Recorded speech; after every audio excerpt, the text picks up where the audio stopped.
Subscribe कीजिए हमारे इस YouTube चैनल को और साथ में लगे बेल आइकॉन पे क्लिक कर लीजिए। जैसे ही आप उस पर क्लिक करेंगे आपको 3 ऑप्शन दिख जाएगा। उसमें से आपको ऑल ऑप्शन पे सिलेक्ट कर लेना है। जैसे ही आप उस पर सिलेक्ट कर लेंगे, मैं अपने वीडियो जैसे ही यूट्यूब पे अपलोड करूँगा सबसे पहले नोटिफिकेशन आप तक पहुँच जाएगा। हेलो दोस्तों, स्वागत है आपको अपना YouTube channel ARG education channel पर। दोस्तों, आज की इस वीडियो में हम क्लास टेंथ का जो सब्जेक्ट है वो बायोलॉजी। क्या है? क्लास टेंथ का सब्जेक्ट बायोलॉजी का चैप्टर 1 है जिसका नाम है प्रकाश का परावर्तन। क्या नाम है? प्रकाश का परावर्तन, और इसे इंग्लिश में कहते हैं रिफ्लेक्शन ऑफ लाइट। यानी हम लोग बात करेंगे, यानी चैप्टर 1 यानी प्रकाश की परावर्तन के बारे में हम आज के इस वीडियो में बात करेंगे। तो इस वीडियो को मैं काफ़ी पार्ट में डिवाइड कर दूंगा, क्योंकि वीडियो काफ़ी लंबा होगा, चैप्टर काफ़ी बड़ा है। तो इस चैप्टर को मैं यानी इस पार्ट के वीडियो जो होंगे, जितने भी वीडियो अपलोड करूंगा, इसको पार्ट वाइज मैं इसको अपलोड करूंगा। तो ये जो होगा पार्ट 1 होगा।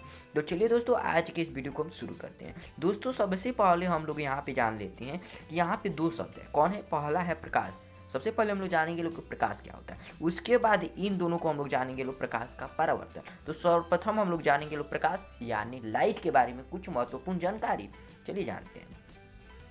यहाँ पे देखिएगा, प्रकाश की अगर आप परिभाषा देना चाहें तो प्रकाश वह कारक है जिसकी सहायता से हम किसी भी वस्तु को क्या कर सकते हैं? देख सकते हैं। यानी प्रकाश वह कारक है जिसकी सहायता से हम लोग किसी भी वस्तु को देख सकते हैं। या फिर अगर प्रकाश की परिभाषा देना चाहे तो ये आप दे सकते हैं कि प्रकाश वह कारक है जिसकी सहायता से हम किसी भी वस्तु को क्या कर सकते हैं? देख सकते हैं। या फिर कह सकते हैं कि प्रकाश वह भौतिक कारक है जिसकी सहायता से हम लोग किसी भी वस्तु को देख सकते हैं। वास्तव में क्या होता है? प्रकाश जब वस्तु से टकरा कर हमारी आंखों तक पहुंचता है, जिसके फलस्वरूप हम उस वस्तु को देख सकते हैं। यानी किसी वस्तु से जब प्रकाश निकलता है तो मानकर चलिए ये एक वस्तु है, और मानकर चलिए इस वस्तु से प्रकाश निकल रहा है, और इस वस्तु पर जब यह प्रकाश टकराती है तो इसके फलस्वरूप, इसके टकराने के बाद ही वह हमारी आंखों से वह वस्तु को हम लोग देख पाते हैं। यानी हमारी आंखों तक पर वो पहुंचता है। उसके बाद हम इस वस्तु को क्या करते हैं? इस वस्तु को हम लोग क्या कर सकते हैं? देख सकते हैं। जब प्रकाश उस वस्तु पर टकराता है उसके बाद ही हम लोग किसी वस्तु को क्या कर सकते हैं? तो देख सकते हैं। तो कह सकते हैं कि प्रकाश वो भौतिक कारक है जिसकी सहायता से हम लोग किसी भी वस्तु को देख सकते हैं।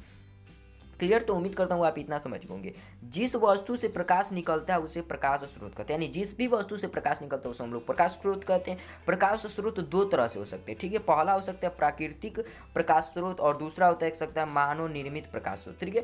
प्राकृतिक प्रकाश स्रोत में आपका आ सकता है जैसे प्राकृतिक प्रकाश स्रोत जैसे हो गया सूर्य, तारे, ये सब क्या है? प्राकृतिक प्रकाश स्रोत हो गया। और मानव निर्मित प्रकाश स्रोत के अंतर्गत जितने भी मानव द्वारा बनाए गए जो प्रकाश के होते हैं, प्रकाश की जो स्रोत होता है उसे हम मानव निर्मित प्रकाश स्रोत कहते हैं। जैसे कि आपका लैंप हो गया। लैंप किसने बनाया? लैंप जो है मानव निर्मित है, तो यह लैंप मानव निर्मित प्रकाशीय स्रोत हो गया।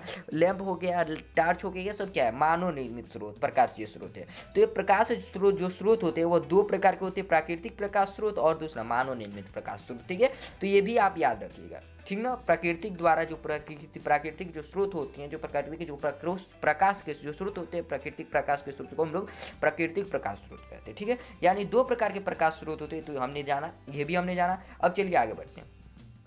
नेक्स्ट देखते हैं। नेक्स्ट क्या है? प्रकाश के जितने भी स्रोत हैं उनमें अन्य प्रकार की विभिन्न ऊर्जाओं को प्रकाश में बदला जाता है। यानी करें कि प्रकाश के जितने भी हम लोग स्रोत देते हैं, जैसे कि टॉर्च हो गया, लालटेन हो गया, इत्यादि जितने भी स्रोत होते हैं उसको, जैसे कि मान कर चलिए लालटेन या फिर लैंप ले लेते हैं। आदि में जब हम लोग तेल को संचित करते हैं, तेल को इकट्ठा करते हैं, तो रासायनिक ऊर्जा को प्रकाश में बदला जाता है। यानी जब हम लोग लालटेन लेते हैं तो लालटेन या फिर लैंप ले लीजिए। लैंप में हम लोग क्या करते हैं? तेल को संचित करते हैं, तेल को इकट्ठा करते हैं, वह तेल को संचित कर रासायनिक ऊर्जा को प्रकाश में बदला जाता है। रासायनिक ऊर्जा को हम क्या करते हैं? प्रकाश में बदला जाता है। इस प्रकार बिजली के जो बल्ब होता है और टॉर्च में विद्युत ऊर्जा को प्रकाश में परिवर्तित किया जाता है। यानी बिजली का जो बल्ब होता है उसमें हम लोग बिजली यानी विद्युत धारा को प्रकाश में परिवर्तित करते हैं। यानी बिजली का जो बल्ब होता है उसमें हम लोग क्या करते हैं? विद्युत धारा को देते हैं, विद्युत धारा को प्रवाहित करते हैं, जिसके फलस्वरूप वो बल्ब क्या होता है? जलता है। तो इससे हम कह सकते हैं कि प्रकाश एक प्रकार की क्या है?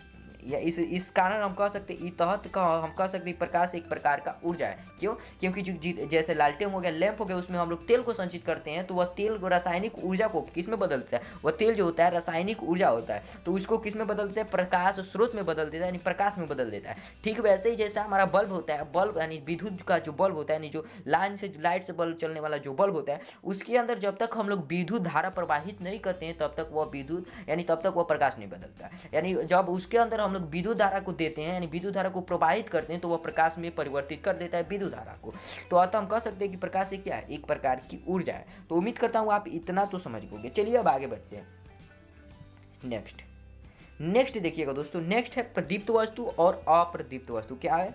प्रदीप्त वस्तु और अप्रदीप्त वस्तु। ठीक है, इसके बारे में हम लोग जानेंगे।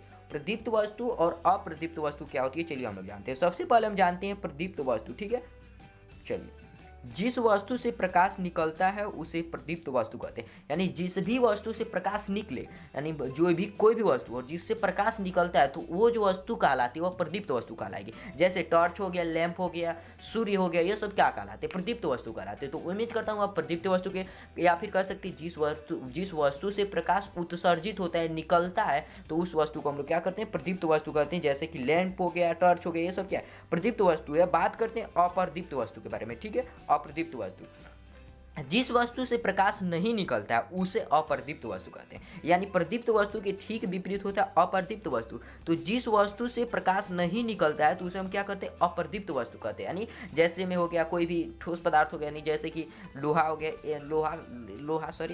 लकड़ी हो गया, ये सब क्या है? अप्रदीप्त वस्तु होती है। ठीक है, तो ये जिस वस्तु से प्रकाश निकलता है उसे हम लोग प्रदीप्त वस्तु कहते हैं, और जिस वस्तु से प्रकाश नहीं निकलता है उसे अप्रदीप्त वस्तु कहते हैं। जैसे टेबल हो गया, कुर्सी हो गया, पुस्तक हो गया, पौधे हो गए, सब क्या है? अप्रदीप्त वस्तु कहलाते हैं, क्योंकि इनसे प्रकाश उत्सर्जित नहीं होता है, नहीं निकलता है, इसलिए यह अप्रदीप्त वस्तु कहलाते हैं। ठीक है, तो उम्मीद करता हूँ आप इतना तो समझ गए। एक बात यहाँ पे जरा आपको समझ में लाएंगे, ध्यान दीजिएगा।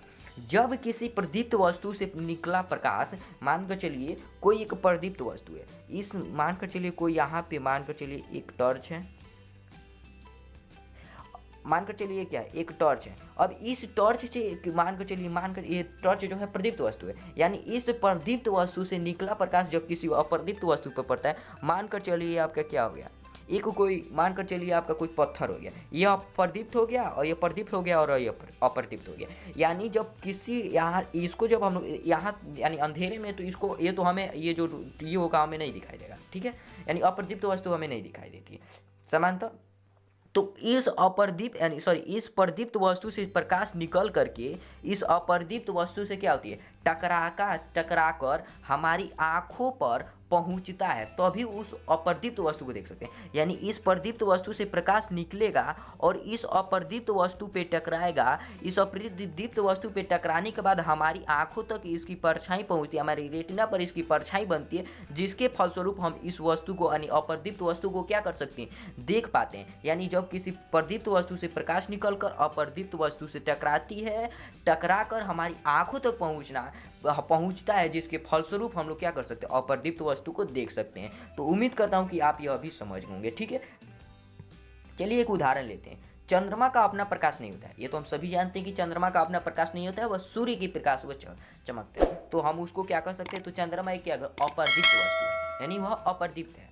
जब सूर्य की प्रकाश चंद्रमा पर पड़ता है, यानी मानकर चलिए ये हो गया सूर्य और ये हो गया चंद्रमा, यानी जब सूर्य का प्रकाश जब चंद्रमा पर पड़ता है, सूर्य का प्रकाश जब चंद्रमा पर पड़ता है और उस प्रकाश का कुछ भाग परिवर्तित होकर हम तक पहुंचता है, और जब ये चंद्रमा पर पहुंचता है, यानी सूर्य के प्रकाश जब चंद्रमा पर पड़ता है, तो इसका कुछ भाग जो होता है धरती पर भी आता है, इसका कुछ रोशनी जो होता है धरती पर भी आता है, और कुछ रोशनी जो होता है खुद अवशोषित कर लेता है, खुद अपने अंदर वो अवशोषित कर लेते हैं, खींच लेता है, और लेकिन कुछ भाग क्या होता है धरती पर आता है, अर्थात हमारे तक हम तक पहुँचता है, जिसके फलस्वरूप हम क्या कर सकते हैं? इस चंद्रमा को देख पाते हैं, जिसके फलस्वरूप हम क्या कर पाते हैं? इस चंद्रमा को देख पाते हैं। एक बार और समझिएगा, ठीक है, उम्मीद करता हूँ आप समझ गए होंगे। एक बार और फिर भी देख लेते हैं। ठीक है, देखिएगा, जब हम जानते हैं कि चंद्रमा क्या है? एक अप्रदीप्त वस्तु है, चूंकि इसका खुद प्रकाश नहीं होता है, कि किसकी सहायता से समझता है? सूर्य के प्रकाश के। यह हो गया सूर्य, ठीक है, यह हो गया चंद्रमा,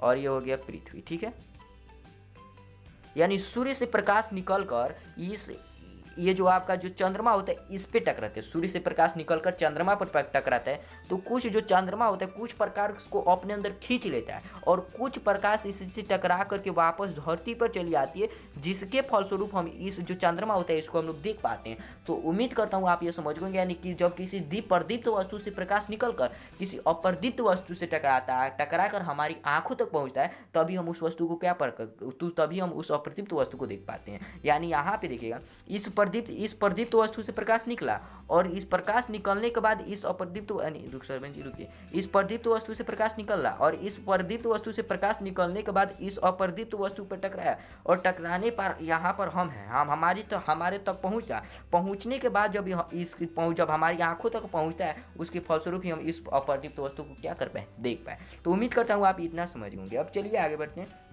यानी हमने प्रदीप्त और अप्रदीप्त देख लिए। आगे देखते हैं, आगे आता है प्रकाश की किरणें। आगे क्या आता है, प्रकाश की किरणें मेन टॉपिक होता है। चलिए प्रकाश की किरणें को समझते हैं। सबसे पहले प्रकाश की किरण की परिभाषा हम लोग समझ लेते हैं। प्रकाश किसी वस्तु से निकलकर सीधी रेखा में गमन करता है, इस सीधी रेखा को प्रकाश किरण कहते हैं। एक बार समझिएगा कैसे।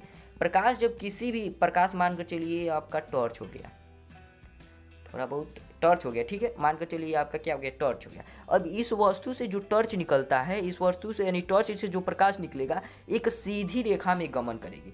तो ये जो सीधी रेखा होती है, आप देख लीजिएगा किसी भी टॉर्च को बार के, ये जो सीधी रेखा कहलाएगी यही आपकी क्या कहलाती है, किरण कहलाती है। इंग्लिश में इसे रे कहते हैं,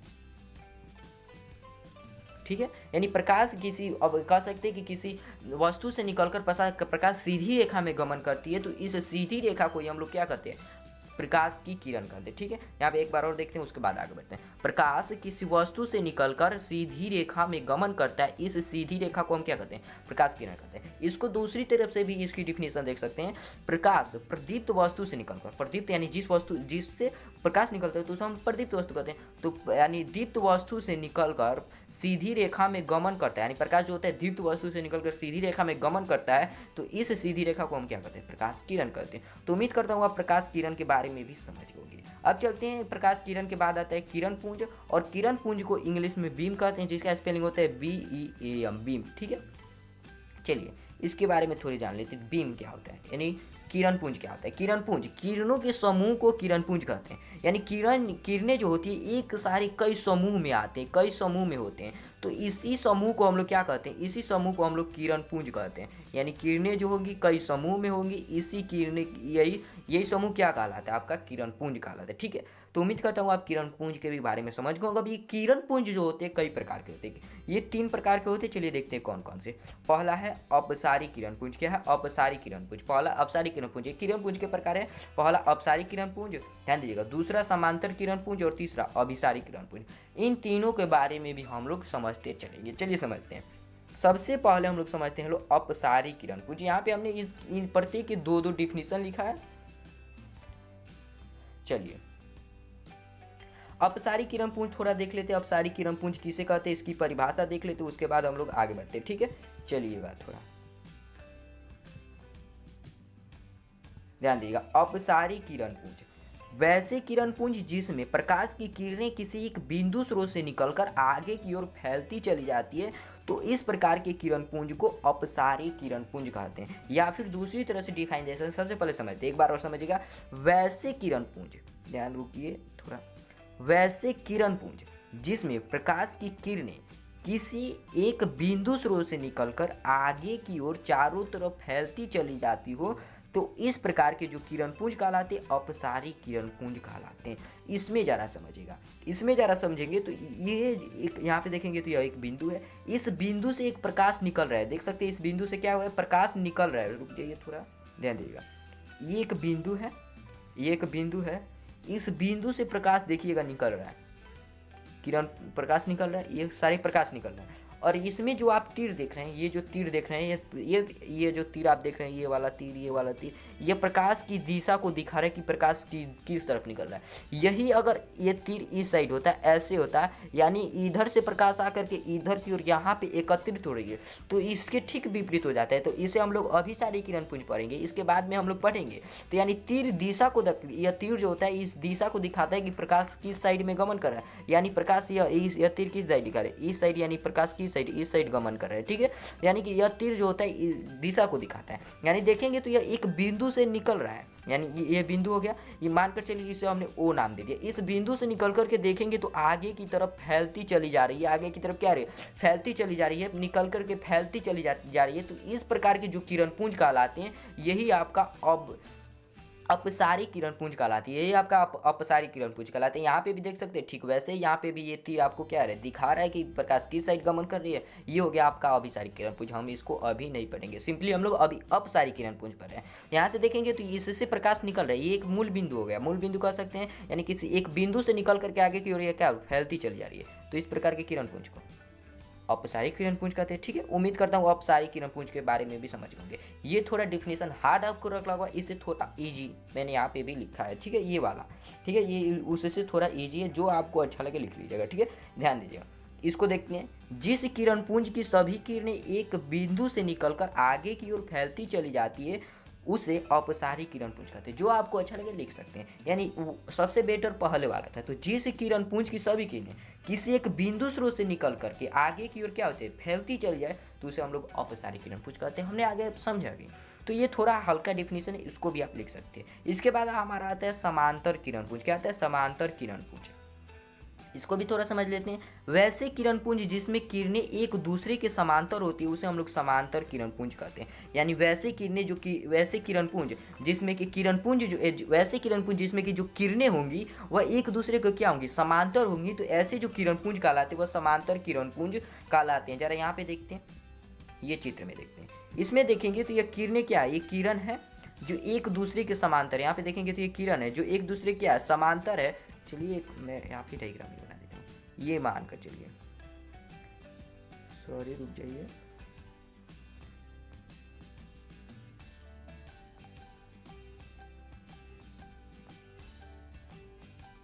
ध्यान दीजिएगा। ये एक किरण है, किरणें है जो एक दूसरे के क्या है, ये किरण पुंज है। यानी कि एक कई ठो किरण है, एक ठो, दो ठो, तीन ठो, चार ठो। तो हमने क्या कहा था कि किरणों के समूह को किरण पुंज कहते हैं। यानी किरण के कई समूह हैं, तो इसे हम लोग क्या कहेंगे, किरण पुंज कहेंगे। तो ये किरण पुंज जो है एक दूसरे के, इसमें के जो किरण है देखेंगे तो किरण क्या एक दूसरे के समांतर होना चाहिए। तो ऐसे जो किरण पुंज कहलाता है आपका समांतर किरण पुंज कहलाता है। उम्मीद करता हूँ आप समांतर किरण पुंज के बारे में भी समझ गए होंगे। तो ये भी आपको थोड़ा आपको जो होगा हार्ड डिफिनेशन लगेगा, इससे भी थोड़ा हमने इजी लिखा है, देख सकते हैं। जिस किरण पुंज की सभी किरणें एक दूसरे के समांतर होती है उसे हम लोग समांतर किरण पुंज कहते हैं। यानी जिस किरण पुंज की सभी किरणें क्या होनी चाहिए, एक दूसरे के समांतर होनी चाहिए। ध्यान देख सकते हैं, ये किरणें हैं जो एक दूसरे की या इन दोनों के बीच जो गैप होना चाहिए एक दूसरे के समांतर यानी बराबर होना चाहिए।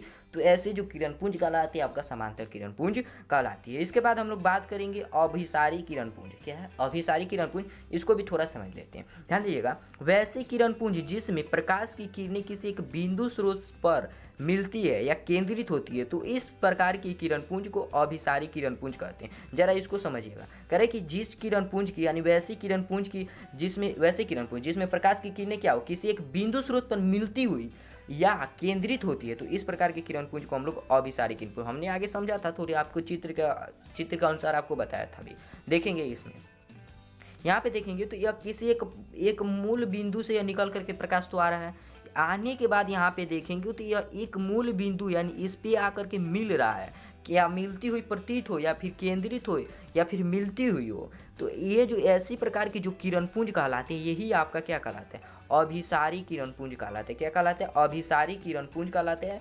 यानी किसी एक बिंदु स्रोत से प्रकाश निकलकर एक बिंदु स्रोत पर मिलती है या केंद्रित होती है, तो इस प्रकार की किरण पुंज को अभिसारी किरण पुंज कहते हैं। या फिर यहाँ पे देख सकते हैं कि वैसे किरण पुंज जिसमें प्रकाश की किरणें किसी एक बिंदु स्रोत पर मिलती हुई क्या होती है, प्रतीत होती है, तो इस प्रकार की किरण पुंज को अभिसारी किरण पुंज कहते हैं। यहाँ पे भी देखेंगे तो प्रकाश इधर से आ रहा है और आने के बाद यहाँ पे क्या हो रहा है, मिल रहा है। यहाँ पे प्रकाश की दिशा भी दिखा रहा है कि प्रकाश किस साइड गमन कर, इस साइड, और इसमें इस साइड गमन कर रहा था, यानी इधर से निकल करके इधर की ओर, और इसमें इधर से आते हुए इधर की ओर चला जा रहा है।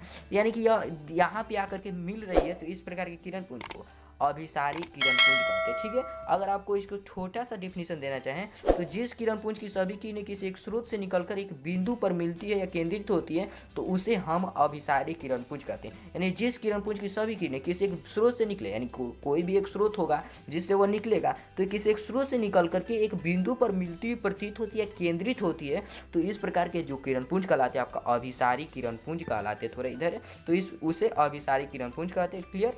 तो उम्मीद करता हूँ आप अभिसारी किरणपुंज के बारे में भी समझ गए। यहाँ पे तीनों चित्रों के तहत हम लोग समझते हैं। तीनों चित्र बना देता हूँ। इसमें जरा देखिएगा, आपको इसमें देखेंगे तो यहाँ से यह निकल करके, ध्यान दीजिएगा, इसमें देखेंगे तो यहाँ से यह निकल करके आगे की ओर क्या हो रहा है, फैल रहा है, तो ये आपका जो होगा अपसारी किरणपुंज कहलाएगा। और इसमें देखेंगे तो एक दूसरे की किरणें क्या है, एक दूसरे के समांतर है, बराबर है, तो इसे हम लोग समांतर किरणपुंज कहेंगे। और इसमें देखेंगे तो प्रकाश एक बिंदु स्रोत से तो निकल रहा है, निकलने के बाद एक बिंदु स्रोत पर मिलता है, तो इसे हम लोग अभिसारी किरणपुंज कहते हैं। ठीक है, उम्मीद करता हूँ आप यह फिर से एक बार भी और भी समझ होंगे। इसके बाद हम लोग समझते हैं प्रकाश का परिवर्तन यानी reflection of light. Reflection of light, प्रकाश का परिवर्तन। चलिए इसके बारे में भी हम लोग थोड़ा बहुत समझ लेते हैं। प्रकाश का परिवर्तन, सबसे पहले इसकी डिफिनीशन समझते हैं, उसके बाद हम लोग इसको चित्र द्वारा समझने का प्रयास करते हैं। चलिए यहाँ पे आपका प्रकाश का परिवर्तन की परिभाषा ध्यान दीजिएगा। प्रकाश की किरणों का किसी एक परावर्तक सतह से टकराकर वापस उसी माध्यम से लौटने की क्रिया प्रकाश का परावर्तन कहलाती है। यानी प्रकाश की किरणों किसी एक परावर्तक सतह पर टकराए और टकराने के बाद वापस उसी माध्यम से लौट चली जाए, तो इस प्रकार की जो घटना होती है या फिर जो क्रिया होती है, यही आपका प्रकाश का परावर्तन कहलाती है। तो यहाँ पे चित्र है, ठीक है। चलिए इस चित्र में देखेंगे तो एक ठो ये परावर्तक सतह है। क्या है? ये एक परावर्तक सतह है, ठीक ना, ये एक परावर्तक सतह है, ठीक है। ये वाला आपका एक परावर्तक सतह है, यानी प्रकाश यहाँ से निकल रहा है, यहाँ से निकल रहा है और निकलने के बाद इस बिंदु पर टकरा रहा है और इस बिंदु से फिर वापस उसी माध्यम से लौट रहा है। यानी यहाँ से प्रकाश निकला और वापस उसी माध्यम से लौटा, तो इसी क्रिया को हम लोग प्रकाश का परावर्तन कहते हैं। तो ये जो मतलब जिस बिंदु से निकल करके परावर्तक सतह पर टकराता है, तो इस वाले भाग को हम लोग आपतित किरण कहते हैं और इस वाले भाग को हम लोग परावर्तित किरण कहते हैं, ठीक है। यानी प्रकाश जिस बिंदु से निकलकर परावर्तक सतह पर टकराता है, यानी किसी सतह पर पड़ने वाली किरण को हम लोग आपतित किरण कहते हैं। यानी इससे निकल करके, ध्यान दीजिएगा, यहाँ से निकल करके, ध्यान दीजिए, यहाँ से निकल करके यहाँ पर यानी एक सतह पर टकराया, तो ये वाला जो किरण कहलाएगा आपतित किरण कहलाती है, ठीक है। यहीं पे मैं इन सब की परिभाषा भी बता दे रहा हूँ। अब इसी यानी वापतित किरण के बाद ध्यान दीजिएगा, परावर्तित किरण आपतन बिंदु पर खींचे गए अभिलंब से, ध्यान दीजिएगा, अब ये तो आपका आपतन किरण हो गया, यानी किसी सतह पर पड़ने वाली जो किरण होती है कि यहाँ से देखिएगा, यहाँ से इस मान कर चलिए कोई एक स्रोत है और इस स्रोत से प्रकाश निकल करके इस सतह पर टकरा रही है, तो जिस स्रोत से प्रकाश निकल करके जिस सतह पर टकराती है, तो ये जो किरणें कहलाती है, ये आपका आपतित किरण कहलाती है। आपतित किरण के बाद जिस माध्यम से चलकर आपतित किरण सतह पर आती है और उसी माध्यम से लौटी जो किरण होती है, लौट गई किरण जो कहलाती है, यह परावर्तित। यानी यहाँ से तो आई ये किरण आया, ध्यान दीजिए, कलर चेंज कर, यहाँ से तो ये किरण आया, किरण यहाँ पर परावर्तक सतह पर टकराने के बाद वापस उसी माध्यम से जो किरण लौटता है, इसी किरण को हम लोग परावर्तित किरण कहते हैं, ठीक है। इसी किरण को हम क्या कहते हैं? परावर्तित किरण कहते हैं। इसी को समझाने में आपको थोड़ी समय लग जाएगा, ठीक है, तो थोड़ा ध्यान से समझिएगा। इसी को हम लोग क्या कहते हैं? परावर्तक, यानी इसे हम लोग परावर्तित किरण और इसे हम लोग आपतित किरण, ठीक है। एक बार और समझिए, किसी सतह पर पड़ने वाली किरण को आपतित किरण, यहाँ से देखेंगे तो यहाँ से प्रकाश निकल रहा है और यहाँ से निकलने के बाद यह सतह पर टकरा है, तो आपतित किरण। और सतह पर टकराने के बाद जिस माध्यम से लौटता है, यानी यहाँ पे टकरा है और इस माध्यम से लौट रहा है, तो इसे हम लोग परावर्तित किरण कहते हैं, ठीक है। ये हो गया परावर्तित किरण, इतना समझ गए होंगे।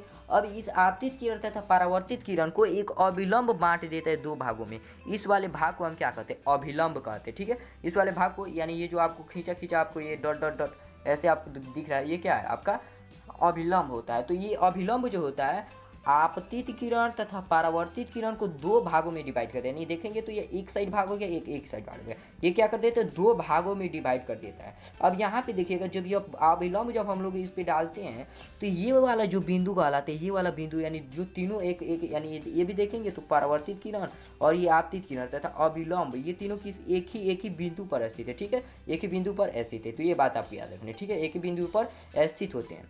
तो यहाँ पे देखेंगे तो यहाँ पे एक कोण बन रहा है, ये वाला एक कोण बन रहा है। तो इस वाले कोण को हम लोग आई यानी आपतन कोण कहते हैं, इसे स्मॉल आई से डिनोट करते हैं। अब यहाँ से देखेंगे तो एक कोण बना, ठीक है ना, इसको हम अभी बताएंगे। और यहाँ से एक अभिलंब जो होगा, यहाँ से ये वाला आपका क्या कहलाएगा, इसको हम लोग कोण स्मॉल आर से डिनोट करते हैं और इसे हम लोग परावर्तन कोण कहते हैं। जरा समझिएगा आपतन कोण और परावर्तन कोण क्या है, समझिएगा जरा। सबसे पहले आपतन कोण, ठीक है, हमने तो समझा ये वाला आपतन कोण होता है। आपतन बिंदु होता है जिस बिंदु पर आपतित किरण सतह से टकराती है उसे आपतन बिंदु कहते हैं। जिस बिंदु पर यानी यहाँ पे देखेंगे तो यहाँ से आकर के इस बिंदु पर क्या हो रहा है, आपतित किरण टकरा रही है, इस सतह पर टकरा रही है, तो इसे हम लोग आपतन बिंदु कहते हैं। जिस सतह पर आपतित किरण टकराती है, मिलती है या फिर गुजरती है, जिस बिंदु पर होती है, यहाँ पे देखेंगे तो यहाँ पे टकरा रही है, तो इसे हम लोग आपतन बिंदु कहते हैं। ठीक है, तो आपतन बिंदु समझ गए। अब बचा परावर्तित आपतन किरण, आपतन कोण और परावर्तन कोण, इसे समझ लेते हैं। हमने आपतन बिंदु भी समझा, परावर्तन किरण भी समझा, आपतित किरण भी समझा हमने, अभी जो आपतन बिंदु भी हमने समझ लिया। बचा दो आपतन कोण और परावर्तन कोण, इसको भी समझ लेते हैं। आपतित किरण आपतन बिंदु पर खींचा गया अभिलंब में जो कोण बनती है उसे आपतन कोण कहते हैं। कह रहे कि ये आपतित किरण है, आपतित किरण तथा आपतन बिंदु, आपतित किरण तथा आपतन बिंदु पर खींचा गया जो अभिलंब होगा, अभिलंब के बीच एक कोण बनता है जिसे हम लोग आपतन बिंदु कहते हैं और इसे हम लोग कोण स्मॉल आई से डिनोट करते हैं। ठीक है, देखिएगा एक बार समझिएगा जरा, एक बार मैं आपको बता रहा हूँ। ठीक है, ध्यान दीजिएगा। यानी ये हो गया आपतित किरण और ये वाला बिंदु हो गया आपतन बिंदु तथा आपतन बिंदु पर खींचा गया जो अभिलंब होता है, इन तीनों के बीच एक कोण बनता है जिसे हम लोग आपतन कोण कहते हैं और इसे हम लोग स्मॉल आई से डिनोट करते हैं। ठीक है, इसके ही विपरीत परावर्तित किरण तथा आपतन बिंदु पर खींचा गया अभिलंब के बीच एक कोण बनता है जिसे हम लोग परावर्तन कोण कहते हैं। ठीक है, तो एक बार समझिएगा। परावर्तित किरण, ये परावर्तित किरण आपतन बिंदु पर खींचा गया जो ये वाला जो अभिलंब है, इसके बीच जो कोण बनती है, ये कोण बन रहा है, इसी कोण को हम लोग परावर्तन कोण कहते हैं। ठीक है, इसी कोण को हम लोग क्या कहेंगे, एक बार समझिए। परावर्तित किरण तथा आपतन बिंदु पर खींचा गया अभिलंब के बीच एक कोण बनता है जिसे हम लोग परावर्तन कोण कहते हैं और इसे हम लोग स्मॉल आर से डिनोट करते हैं। और परावर्तन कोण एक बार समझ लेते हैं। आपतित किरण तथा आपतन बिंदु पर खींचा गया अभिलंब के बीच एक कोण बनता है जिसे हम लोग आपतन कोण कहते हैं और इसे हम लोग स्मॉल आई से डिनोट करते हैं। क्लियर।